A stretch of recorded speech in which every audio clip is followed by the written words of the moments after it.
20 years of excellence. Sun International Institute of Tourism and Management.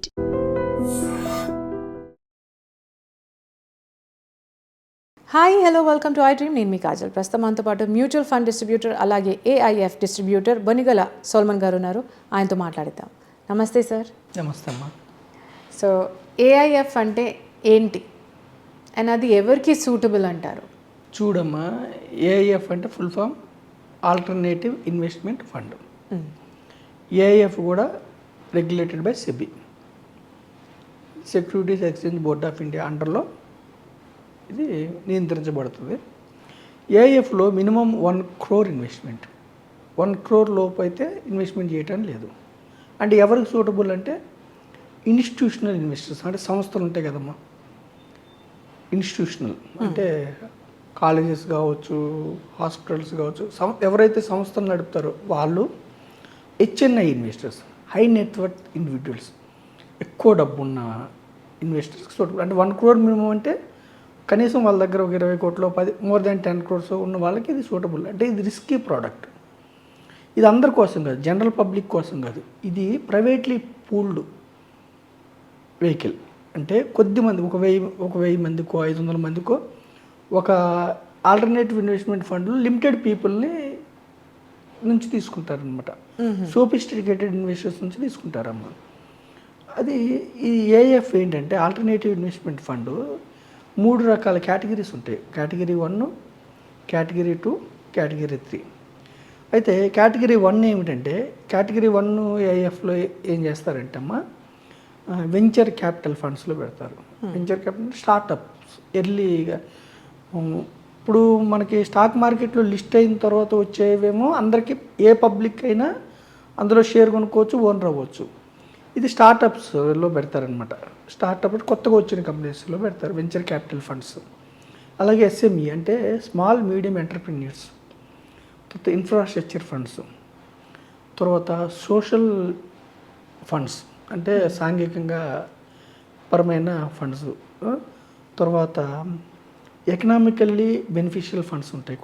కొన్ని దేశాలు ఏం చేస్తాయి అంటమ్మా, ఇప్పుడు చూడండి, ప్లాస్టిక్ వాడకం తగ్గించాలని కానీ, లేదంటే రెన్యూబుల్ ఎనర్జీ, తర్వాత సోలారు ఎనర్జీ, అంటే కొన్నిటికి ఏం చేస్తారంటే గవర్నమెంట్స్ ఇన్సెంటివ్స్ ఇస్తాయి.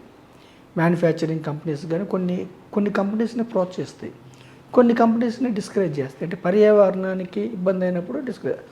అలా ఎకనామికల్గా బెనిఫిషియల్ ఫండ్స్ వీటిలన్నిటిలో ఇన్వెస్ట్ చేస్తారు. ఏది ఏఐఎఫ్ 1లో. తర్వాత ఏఎఫ్ కేటగిరీ 1లో వీటిలన్నింటిలో ఇన్వెస్ట్ చేస్తారు. కేటగిరీ 2 ఏమిటంటే ప్రైవేట్ ఈక్విటీ అండ్ డెట్ ఫండ్స్లో ఇన్వెస్ట్ చేస్తారు. కేటగిరీ 2 డెట్ అంటే కంపెనీస్కి అప్పు ఇవ్వటం అనమాట. తర్వాత కేటగిరీ 3 ఏమిటంటే అమ్మా, listed unlisted. Category 3 listed companies, unlisted కూడా. ఇప్పుడు కొన్ని కంపెనీస్ లిస్ట్ కాకముందు అన్లిస్టెడ్ ఉంటాయి, దొరుకుతాయి. అందులో కొన్ని కంపెనీస్ లిస్ట్ అవ్వచ్చు, కొన్ని కంపెనీస్ వ్యానిష్ అవ్వచ్చు. అంటే రిస్క్ ఎక్కువ ఉంటుంది. లిస్టెడ్ అన్లిస్టెడ్లు పెడతారు. అయితే కేటగిరీ 3లో ఉన్న ప్రత్యేకత ఏంటంటే హెడ్జ్ ఫండ్స్. హెడ్జింగ్ అంటే ఏమిటంటే, ఇప్పుడు డెరివేటివ్స్ అంటే ఏమిటంటే అమ్మా, ఆప్షన్స్, ఫ్యూచర్స్ ఉంటాయి కదా, ఇక్కడ లివరేజ్ తీసుకొని హెడ్జ్ ఫండ్స్ మన దేశం కంటే కూడా ఫారిన్లో విపరీతమైన ప్రాచుర్యం ఉంది. హెడ్జ్ ఫండ్స్ జనరల్గా హెడ్జ్ ఫండ్స్లో ఏం పెడతారంటే పెన్షన్ ఫండ్స్, తర్వాత ఇన్సూరెన్స్ కంపెనీసు, తర్వాత ఇన్వెస్ట్మెంట్ బ్యాంక్స్, ఎండోమెంట్ ఫండ్స్, తర్వాత హెచ్ఎన్ఐస్. ఓకేమ్మా, హెడ్జ్ ఫండ్స్లో వీళ్ళందరూ ఇన్వెస్ట్ చేస్తారు. పెన్షన్ ఫండ్స్ కావచ్చు, endowment funds, insurance companies, banks and HNI వీళ్ళందరూ ఇన్వెస్ట్ చేస్తారు.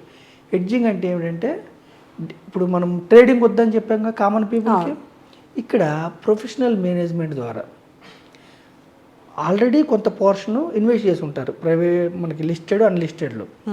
అవి తగ్గుతున్నప్పుడు వాటిని ప్రొటెక్ట్ చేయడానికి కానీ, లేదంటే షార్ట్ పీరియడ్లో లాభాలు పొందడానికి ట్రేడింగ్ చేస్తారు.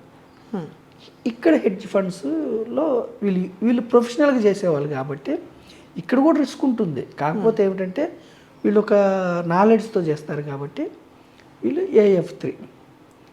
సో మనం ఏఎఫ్3 ఎవరి కోసం అంటే privately pooled vehicle, not for all public, sophisticated investors, institutional investors and HNI investors.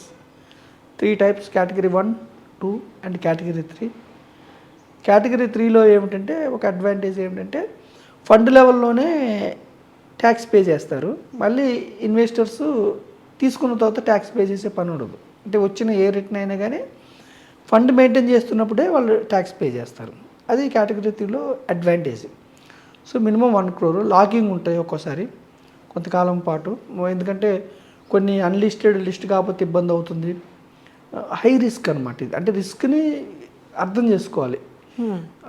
High risk ఉంటుంది అనమాట. తర్వాత హై రిటర్న్ వచ్చే అవకాశం ఉంది, లేదంటే క్యాపిటల్ కొంచెం ఇబ్బంది అయ్యే అవకాశం కూడా ఉంటుంది లాంగర్ పీరియడ్ కోసం. ఒక్కోసారి షార్ట్ టర్మ్ కూడా బాగా డబ్బు వచ్చే అవకాశం ఉంటుంది. So this is not for all people, this is only for HNI and institutional. Minimum investment is 1 crore.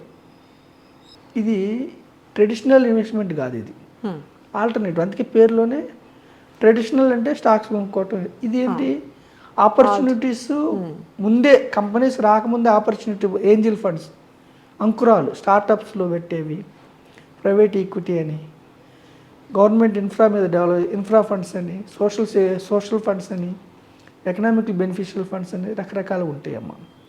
So వీటిని ఏఐఎఫ్లు అంటారు. మనం ఇంకా ముందు ఇంకా ఏఐఎఫ్ల గురించి నాలెడ్జ్ చేద్దామమ్మా. So this is for only limited sophisticated investors, not for all.